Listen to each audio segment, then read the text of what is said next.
Mayor, ano na itong Yes. nangyayari ngayon na mukhang kayo na naman ang natatarget? May suspension order daw kayo, Mayor, ombudsman pa. Ano po ba ito, Mayor? Binaano ko na, pinaubaya ko sa mga lawyer ko dyan. Saka ayaw ko na munang magsalita ng marami. Kasi hindi ko maintindihan.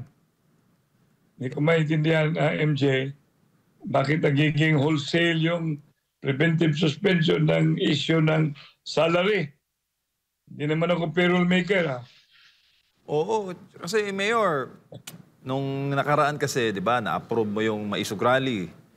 Wala namang issue noon. Tapos nagkaroon ng rally naman Wala. sa... Bakit bang dapat walang issue kasi rally yan eh. Constitutionally protected yan. Nung pumayag naman yung gobernador ng Davao del Norte, si Governor Hubahib, bago Maisog Rally doon, na-serve din siya ng suspension order. Parang ganun po yung mga pattern, Mayor. I wish it's not going to be in that direction kasi alam mo naman ako, I'm a man of peace and I always stand on as I'd like to be very clear, rule of law. Saka ako naman ang Vice President ng PDP po. Noon po naman ako PDP rin ako, yun PDP laban pero kayo PDP na lang kami. Yung kuna ko, under ako ng PDP. Kaya meron kaming fundamental principle dyan eh.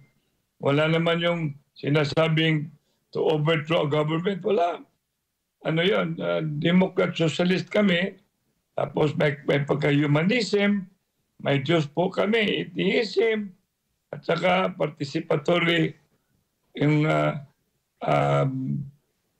panggobyerno or good governance yung highlighted namin.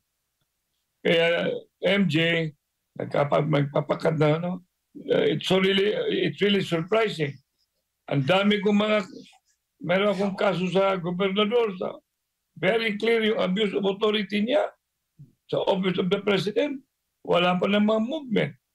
Meron akong kaso, tagal-tagal na, yan sa Ombudsman. Very clear yung airtight yung evidence, yung plunder. Wala pa namang resolution. Hindi ko na maintindihan. Mayor, natanggap po ba ninyo yung kopya ng suspension order? Wala pa. Nagkaroon po ba ng pagkakataon, Mayor, na kayo po yung makapagpaliwanag? Nagkaroon po ba ng investigasyon? Wala rin. I cannot remember. Wala. So, nung nakita ko sa newspaper yan, it was only a media matter. I directed right away my city administrator to take the matter seriously.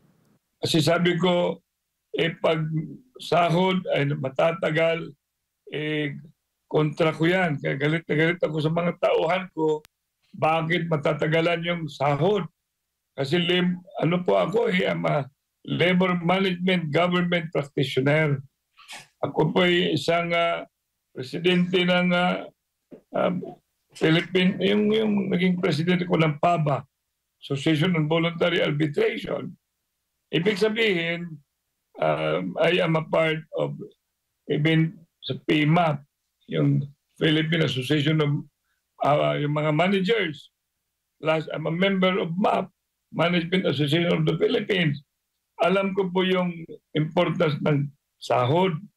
Bakit ako nagiging preventively suspended for not releasing or not paying? That cannot be a possibility. Kaya, ewan ko bakit ang bilis-bilis.